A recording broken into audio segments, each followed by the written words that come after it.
Está começando Na Montanha, o seu podcast.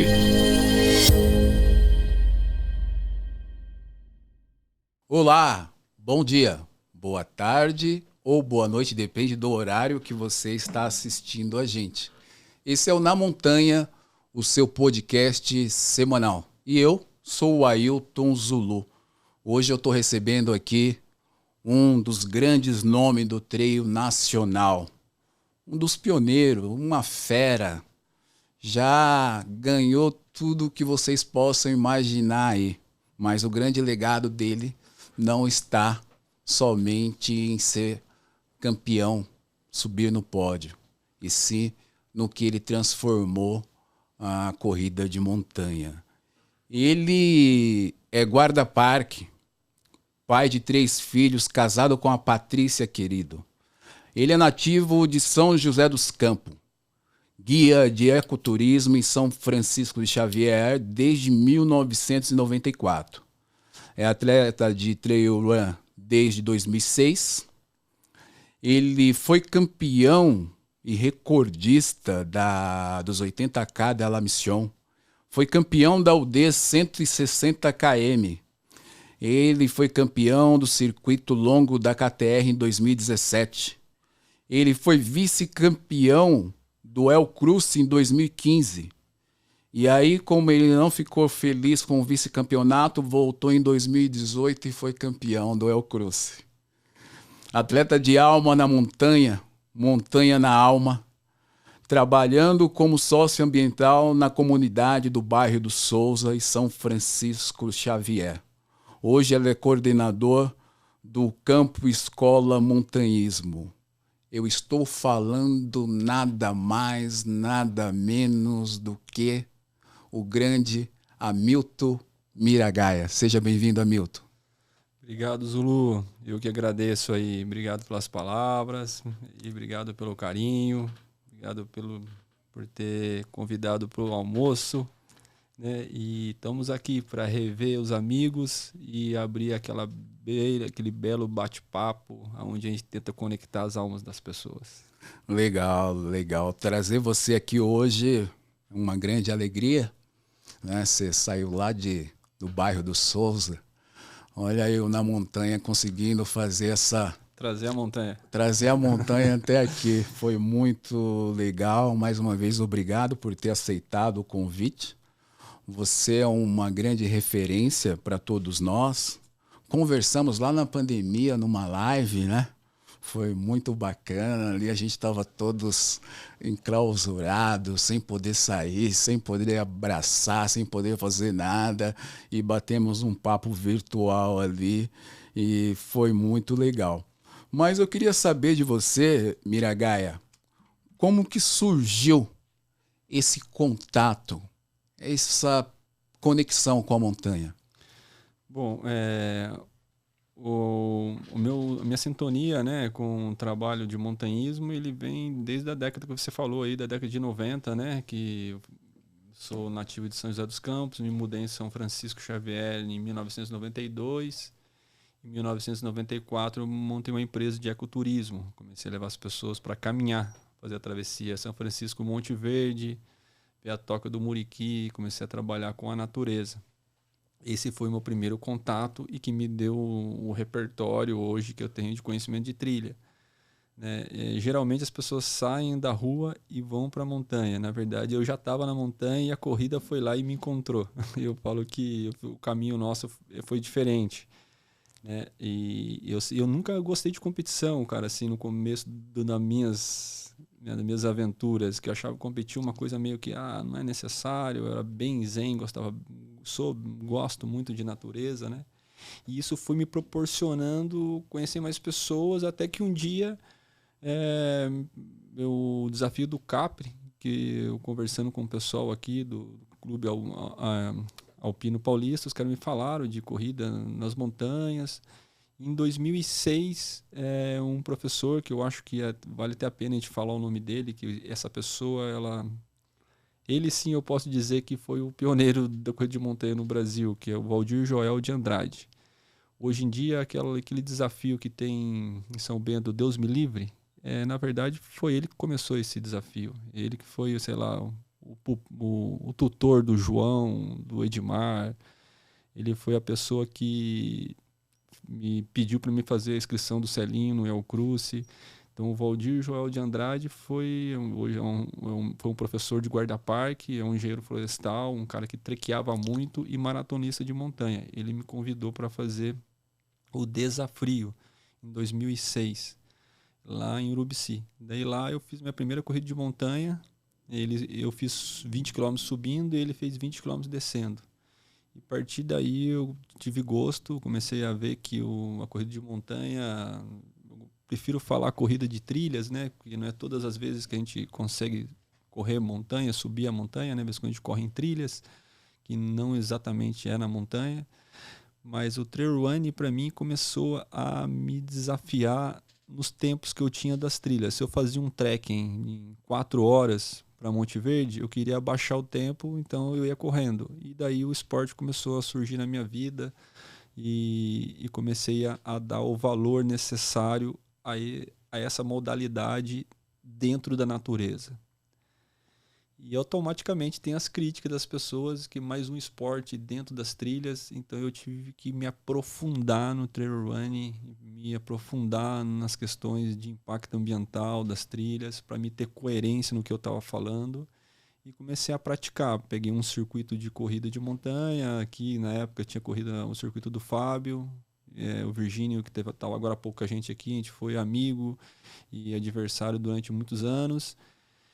E isso foi crescendo dentro de mim e eu comecei a fazer todas as trilhas que a gente fazia caminhando, começamos a fazer correndo. E isso foi dando uma necessidade de conhecer outros lugares. E daí eu comecei a descobrir as outras provas e automaticamente eu acho que um dos grandes legados, eu acho que do Brasil, e foi o Banda do trail no Brasil, foi o KTR.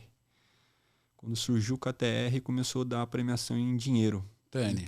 O Tani. Então não tinha nenhuma empresa que fazia isso, daí o Tani veio, eu fiquei muito amigo dele, que nessa época a gente já tinha ido para o El Cruce e conheci ele lá na Patagônia, junto com a Cris Carvalho, que também eu acho que é um outro nome de peso, que a gente não tem como falar dela. Eu acho que foi a primeira pessoa que eu ouvi falar de El Cruce foi pela Cris. Núcleo Aventura. Núcleo Aventura. Ela foi, eu acho que a precursora mesmo do El Cruce no Brasil, né? Acho que ela correu o primeiro ou segunda edição, que foi em 2002. E ela foi a nossa madrinha do El Cruce em 2014, começo de 2015, quando eu fui com o Celinho lá pela primeira vez para a Patagônia. E daí de lá para cá eu vi que tinha tudo a ver o esporte, a modalidade trail running com o que eu já praticava, com o que eu já fazia como ofício, que era guia de montanha e guarda-parque. Então foi uma transição que foi quase um talento que estava guardado ali. Legal.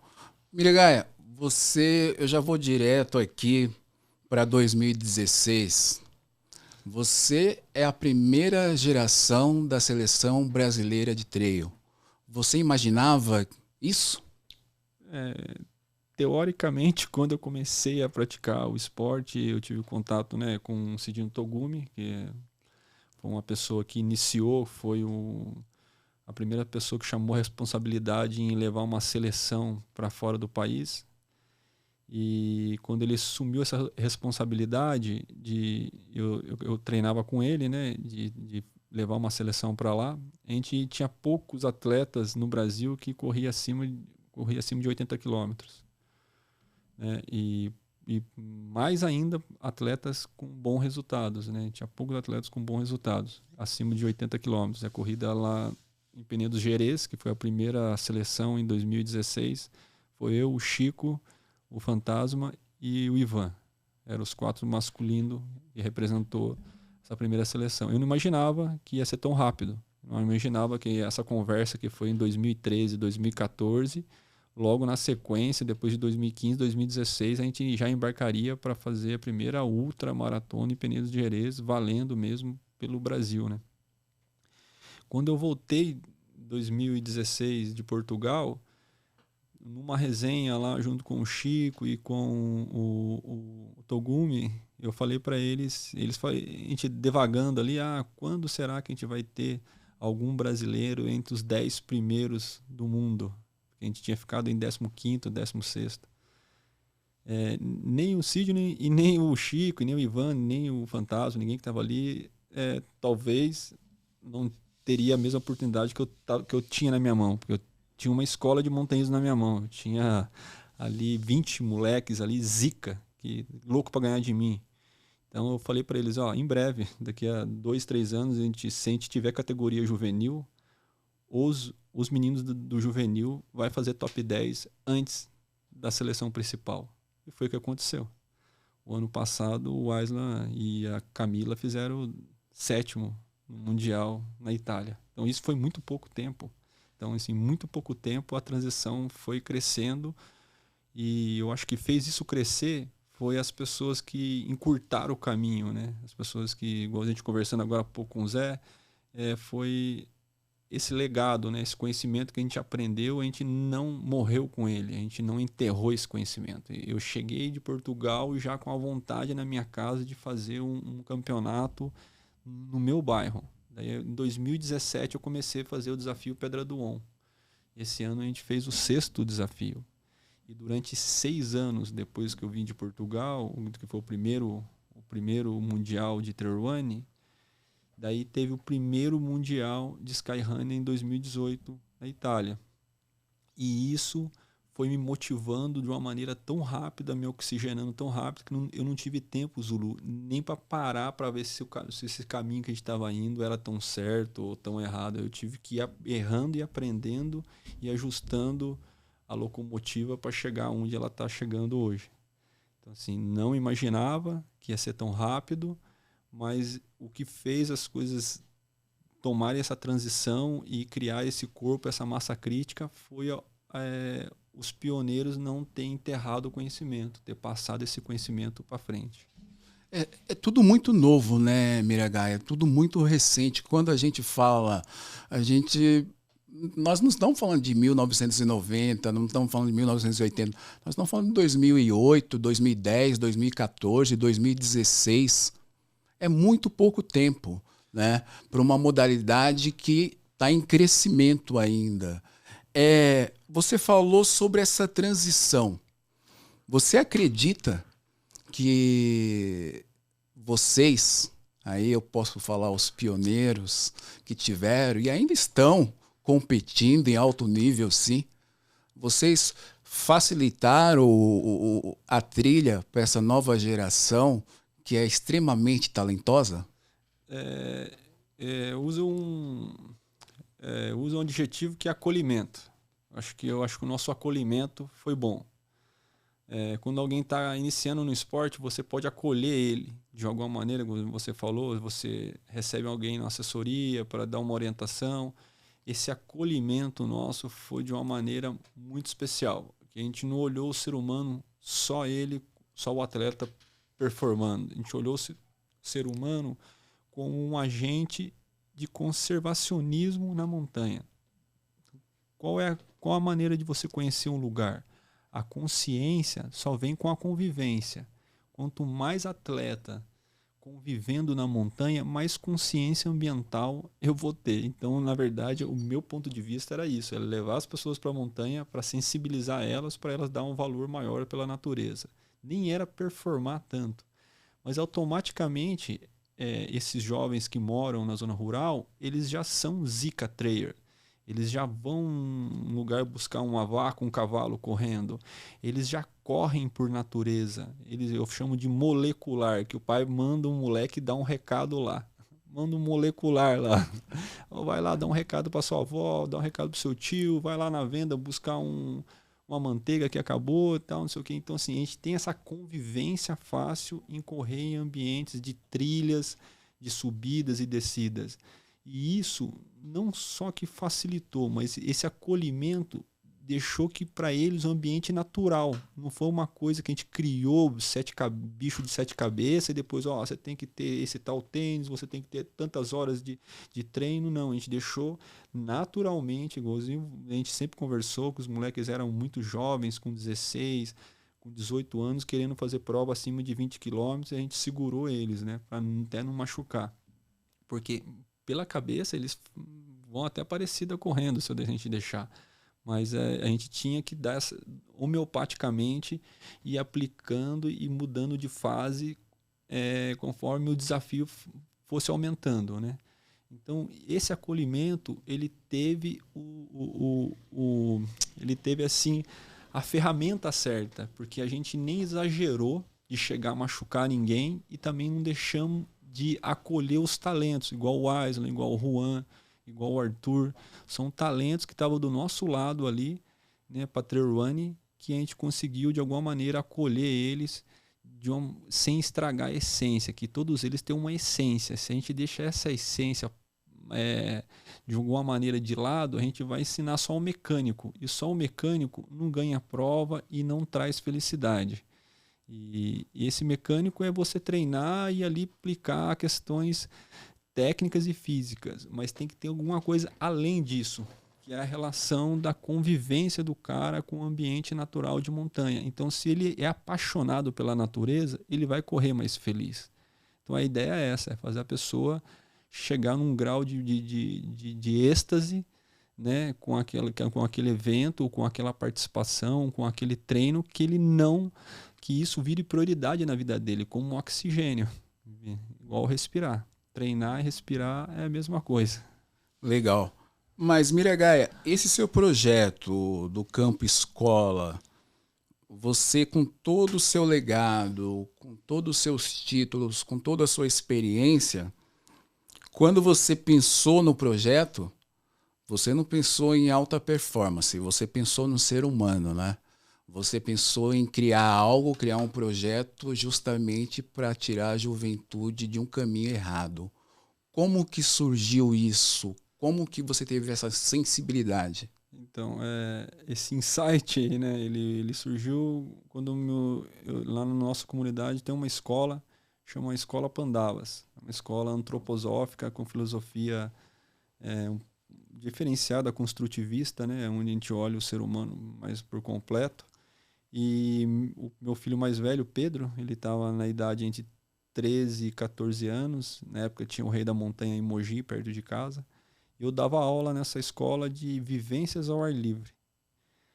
E nessa aula, uma vez ou duas vezes por semana, acho que era 2 vezes por semana, eu levava eles para fazer trilha, caminhar. Só que todas as vezes volta da trilha, eles voltavam correndo.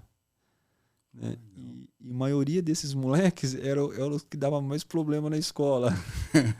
Daí eu falei, pô, esses caras têm um talento aí, temos que direcionar. E um belo dia, eu fui na prefeitura, eu não dava para levar, na época eram 13 moleques, não dava para levar todo mundo no meu carro, mas eu pedi um carro na prefeitura, lá, uma van lá, eles me arrumaram. Eu levei todo mundo lá pro Rei da Montanha, que era uma corrida só de estrada de terra, ali do Mogi das Cruzes, né, do Gustavo. E eles foram bem acolhidos, todo mundo adorou ele, aquele monte de moleque correndo, né, e ganhando, fazendo pódio, né, tal. Só que dentro desse jogo tudo, eu tive que negociar com eles. Só vai correr comigo quem estiver desenvolvendo um trabalho na escola legal, quem tiver comprometido com as provas, quem tiver um respeito aqui dentro da comunidade, vai viajar. Então, todo mês tinha uma viagem para alguma cidade diferente. E todo jovem de interior gosta de abrir os horizontes, sair além dos horizontes dele. Então, foi uma ferramenta que eu utilizei. As viagens para a corrida só ia quem tivesse boas condutas dentro da comunidade. E daí eu tive o prazer de ter vários apoios, né, Gozinho? Eu tenho amigos que moram na mesma comunidade do que eu, que torcem por o mesmo projeto que a gente tem como em comum, que é ter um bem-estar para os nossos jovens e nossas crianças. Daí tem amigos lá, não vou citar nomes, que talvez não seja não é o momento, mas pessoas que me ajudam assim tanto viabilizar uma passagem, uma alimentação para esses jovens. E o Campo Escola de Montanhismo, ele é uma empresa, ele vende passeios. Então esses jovens, eles têm uma vez por mês que ele vai correr em algum lugar, mas todos os fins de semana eles podem caminhar, eles podem trabalhar com o ecoturismo, que é levar as pessoas para ver um macaco muriqui, que é subir, descer um rio de bote, fazer um passeio de bicicleta. Então eu tentei juntar a vida deles profissional dentro do ecoturismo com o esporte de montanha. E isso começou a criar um caldo, e daí foi surgindo as ferinhas, né? Foi aparecendo aí o Juan, o Aislan, o Rudney, foi surgindo os personagens da Mantiqueira. Mesmo diante de todas as dificuldades encontradas pelo caminho, você nunca pensou em desistir? Never give up, né? Não desista nunca, né? É um lema lá, é um hashtag lá do Kailash, né? Eu acho que eu nunca pensei em desistir por 2 motivos. Um, porque o exemplo que eu tenho que dar primeiro para os meus filhos ali, né? Você classificar para o Mundial é uma coisa, você comprar a passagem e ter o tempo e o dinheiro para ir para o Mundial é outro. Então são 2 guerras. Um é treinar e conseguir primeiro a vaga, e outra é você conseguir o dinheiro para ir disputar o Mundial. Então a gente tinha 2 projetos. O primeiro era performar e o segundo era a grana. E isso sempre foi uma dificuldade, sempre foi a nível de Brasil, né?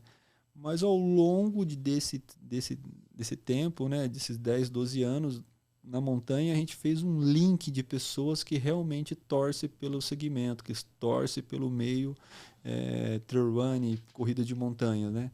E essas pessoas, elas se juntaram num network, né? São os donos de marca, igual o Tani, que investiu muito na primeira seleção, uniforme, seguro, né? Amigos mesmo, né? Da minha comunidade, a Livraria da Vila, né? O Samuca, meu parceiro, sempre ajudou financeiramente, alguém que não tinha condição de pagar passagem. E fora isso, tem a família.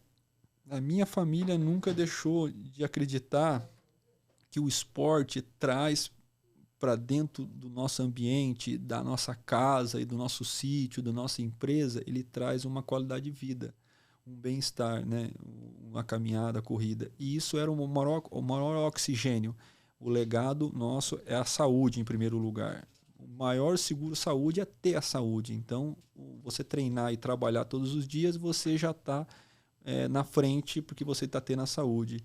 E o desistir, ele veio em momentos muito, muito, muito, muito pequenos. Foi alguns momentos onde você tem uma transição entre uma temporada e outra. Daí você trabalha firme a questão dos objetivos do evento, para criar uma massa crítica de pessoas que estão do seu lado, que vão lutar junto, né, que vão ajudar a levantar a parte financeira. E o importante disso, você tem que ter uma filosofia, você tem que ter um sentido para a vida.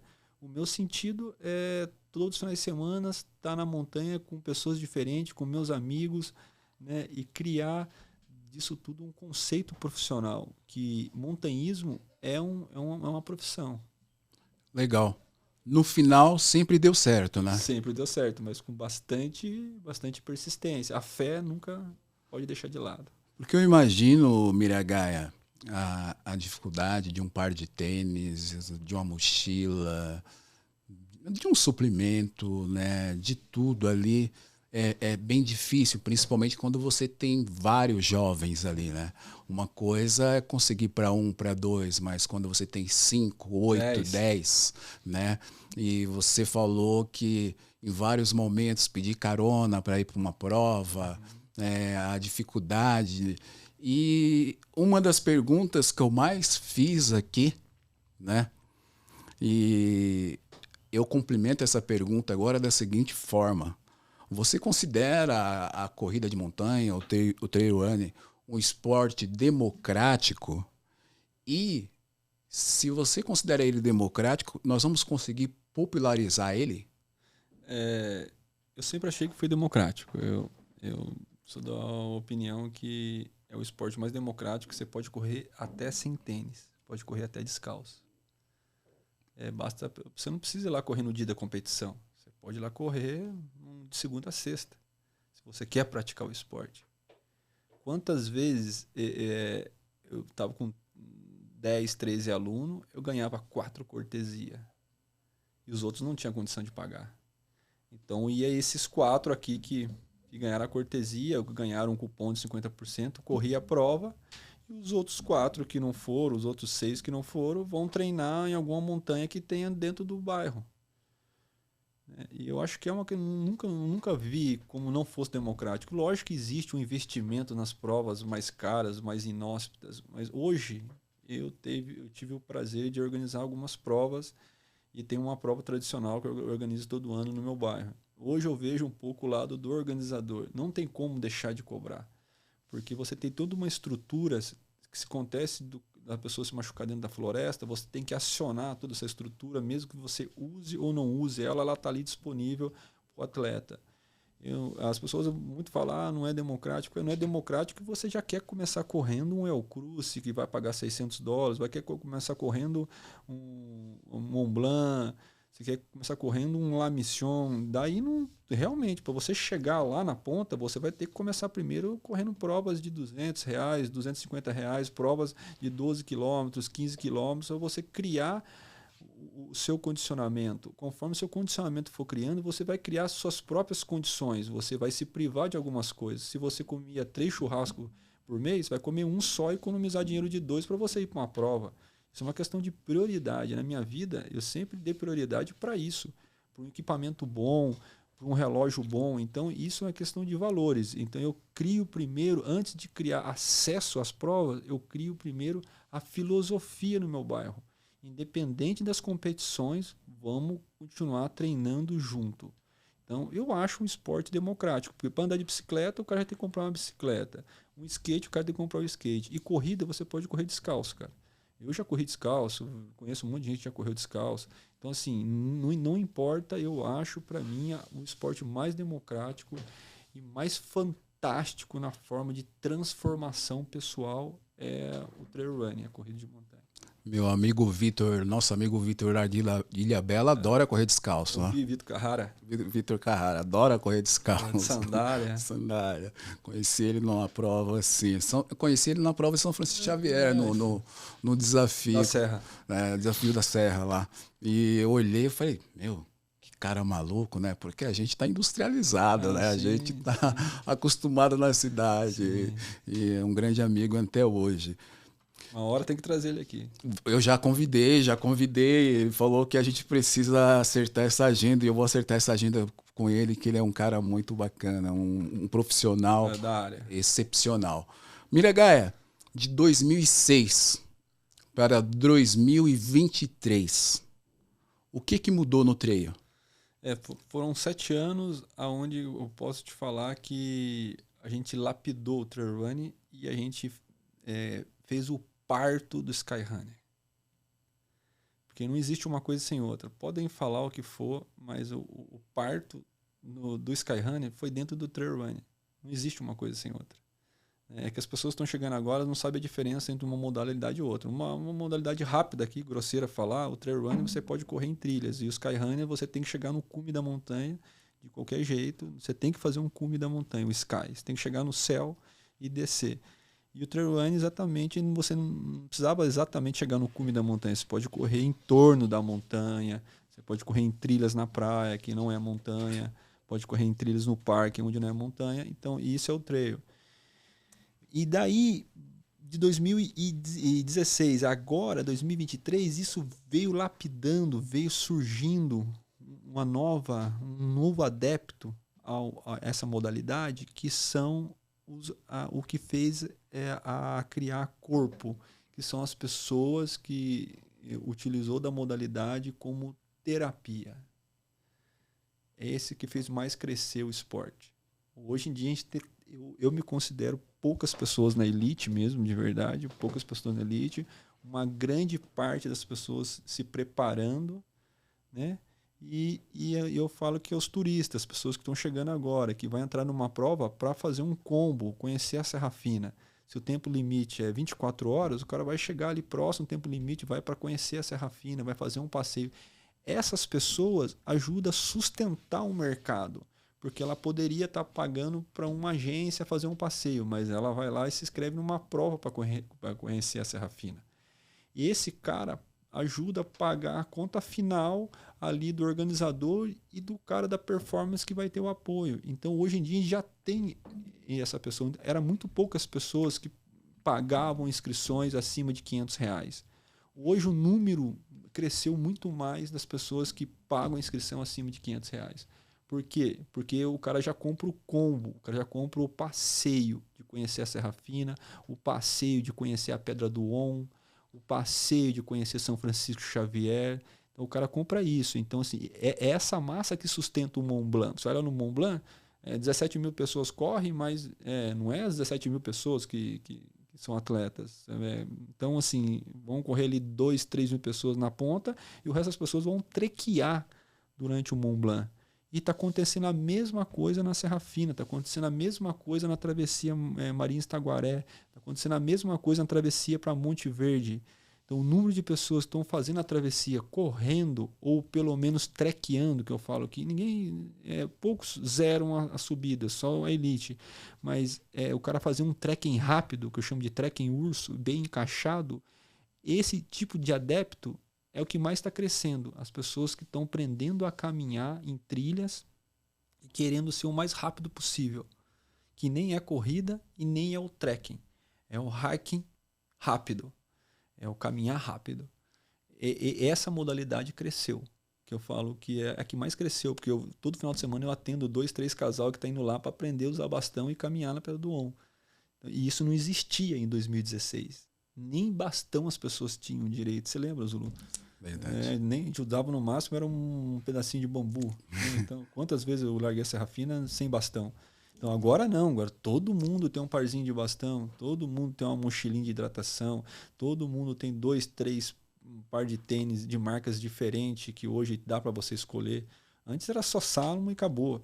Agora não. Agora tem a Mizuno, tem North Face, tem Columbia, tem várias marcas, né, que a gente pode falar que elas estabilizaram aqui, pelo menos no sudeste do país. Eu estou vendo aqui em São Paulo, Minas e Rio, a gente estabilizou esse tipo de cliente, que é o trekking rápido, né? Que é esse cara que sustenta o nosso mercado, porque ele migrou do trekking, da viagem de vários dias, para o trekking rápido. Esse é o cliente que sustenta hoje a modalidade na Mantiqueira.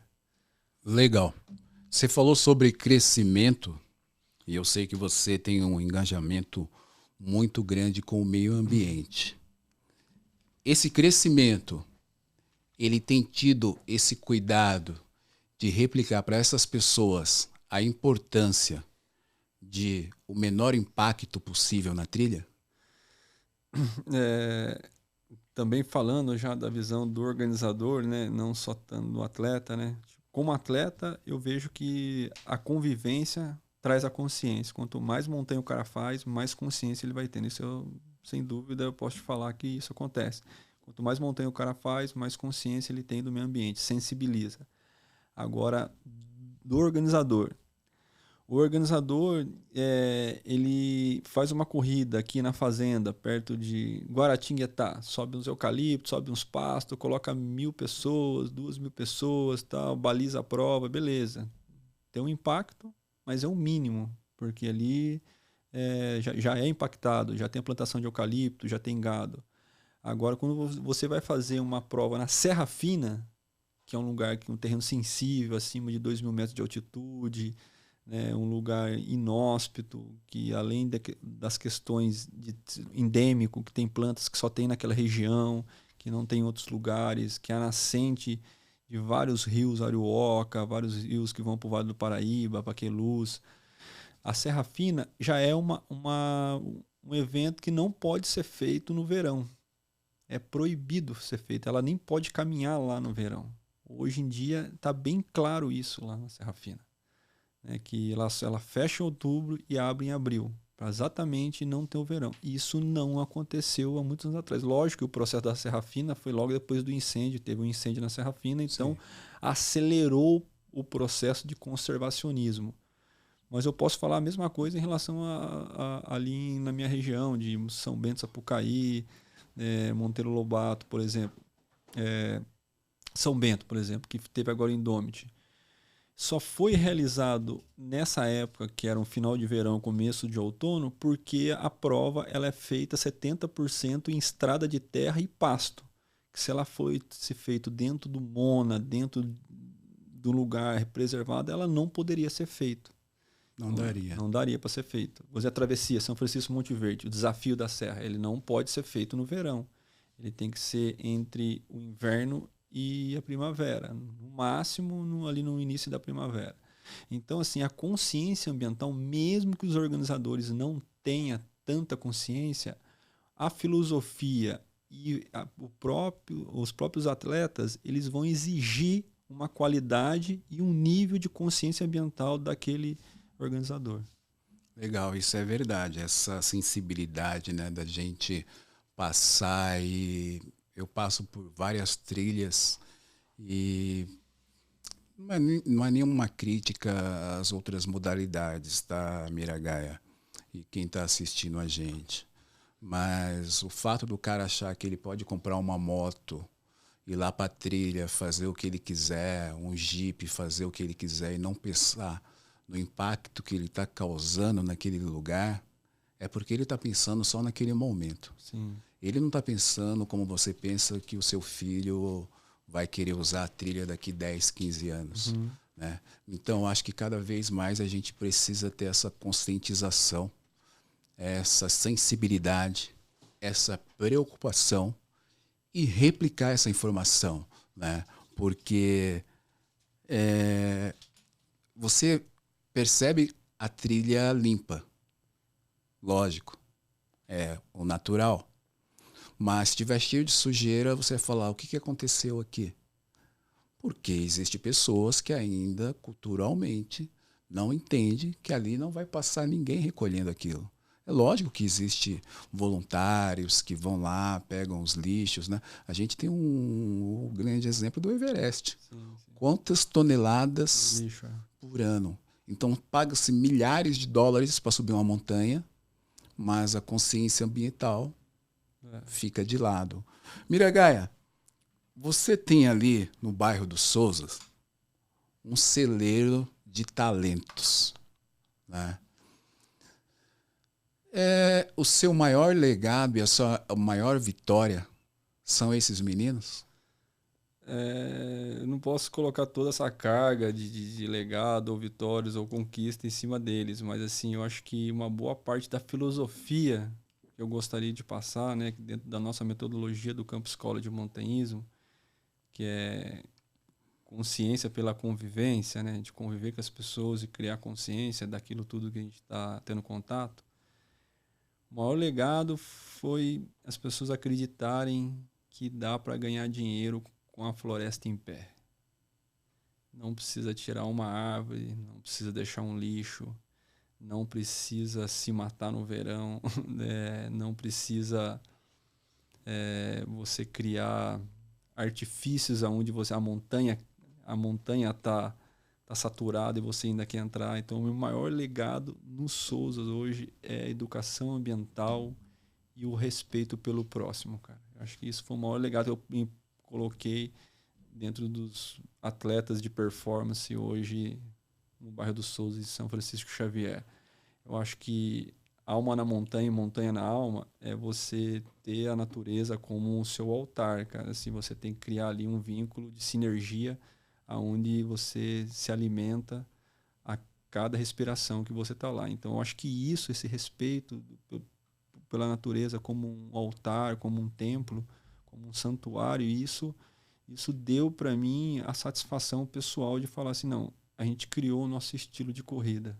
A gente não precisou, a gente foi para fora para aprender alguma coisa, mas a gente, dentro da Mantiqueira, eu posso falar de Mantiqueira, porque é onde eu vivo, a gente criou ali um estilo de corrida dos corredores da Mantiqueira, que é o estilo mais matuto, mais roceiro, mais voltado das comidas naturais, mais voltado de acolher um amigo de São Paulo que vai lá, entendeu? Você não precisa ficar numa pousada, não. Fica aqui em casa, acampa aqui, vamos fazer uma pizza junto, vamos conversar. Eu acho que é isso. O meu maior legado foi essa convivência, é ter um espaço onde desde o atleta de performance ao cara que está saindo da depressão, eles se encontram, cara. Entendeu? Assim, não tem essa diferença. Eles correm junto. Legal. E como que foi para você? Você ainda está na ativa, né? Competindo. Como foi para você, como tio, ver o seu sobrinho passar por você e ir embora na prova? Uma hora isso ia acontecer, né? Eu acho que isso foi uma satisfação. Tem uma foto lá que alguém fez um comentário na largada, eu estava olhando o estilo da corrida, falei, agora não dá mais para acompanhar. Isso foi uma satisfação pessoal, né, familiar ali, todo mundo feliz. Até ele é exemplo agora para os primos mais novos, né? Tem moleque lá de 15, 14 anos que vai buscar o calcanhar dele agora. Não pensa que vai ser fácil não andar na frente. Então foi um orgulho muito, muito assim, entre nós, familiares, mas o mais importante disso foi que o que ele levou não foi a questão só de performar, mas foi a questão de levar a filosofia de você sintonizar com a natureza. Aquilo só faz bem para ele, ele só anda na nossa frente porque ele criou uma sintonia com a montanha. Eu fico imaginando que tem que ter uma cabeça muito boa, tem que ter ali pessoas ao lado como você para assessorar, porque se eu posso falar, o que eu mais escuto de aposta hoje no trail é do Isla, né?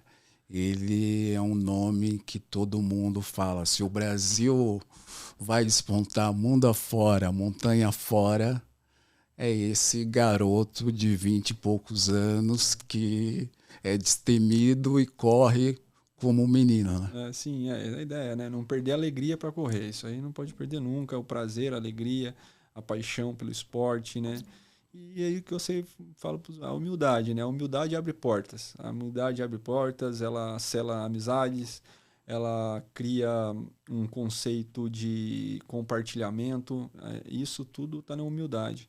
E foi uma das coisas que ele sempre mirou. O Isla entre os moleques ali não era o que ganhava. Sempre que chegava na frente era o Juan, o Arthur. O Isla não chegava na frente. Ele ficava em terceiro ou quarto. Não sei se você lembra, em 2017 e tal. Mas ele foi o único que não parou de treinar na pandemia. Então, hoje em dia... O famoso talento, né? Todo dia treinando, olha o talento aí.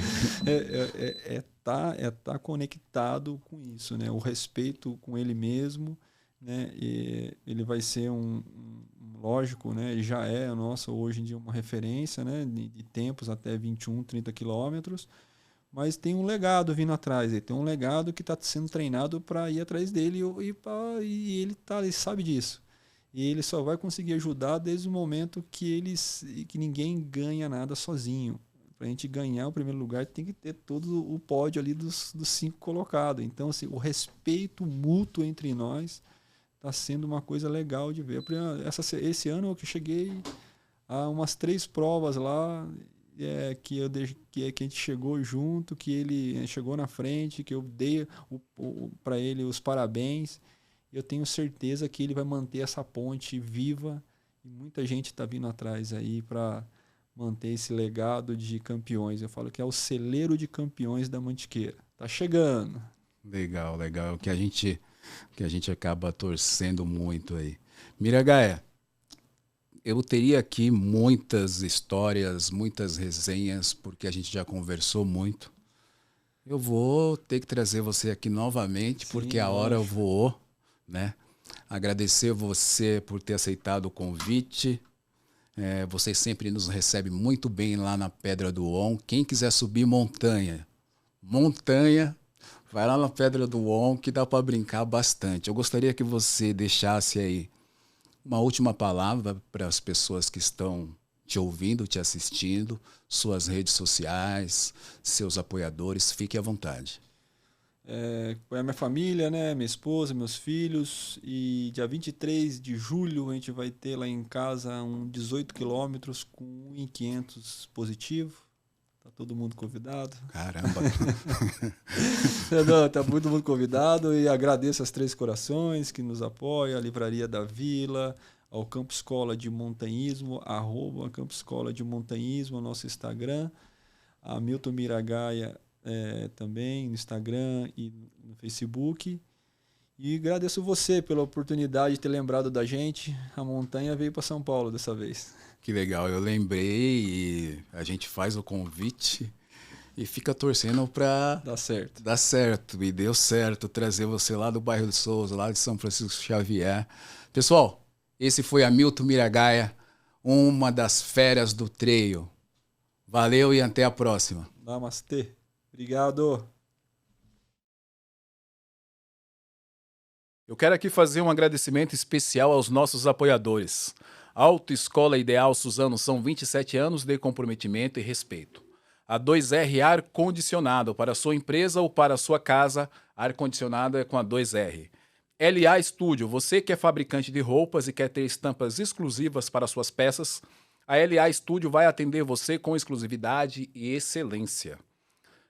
A Colmeia Plint oferece soluções de impressão e serviços para comunicação visual nas áreas de ponto de venda, mídia exterior, materiais para eventos e ações de merchandising em geral. Oferecemos assessoria no desenvolvimento de peças de campanha nas diversas mídias, suportes e acabamentos e tipos de instalações que esses segmentos necessitam. Quantas emoções cabem numa foto? A Foco Radical tem a resposta para os seus momentos inesquecíveis. Acesse www.focoradical.com.br. E agora, experimente as nossas empanadas, assadas, feitas com ingredientes frescos e selecionados, cuidadosamente para garantir uma experiência gastronômica única. Com uma massa crocante e o recheio suculento, nossas empanadas são perfeitas para qualquer hora do dia. Sinta o verdadeiro sabor da Argentina em cada pedaço e apaixone-se por nossas deliciosas empanadas assadas. Patagônia, espírito Patagônia aí, pessoal. Valeu, um abraço!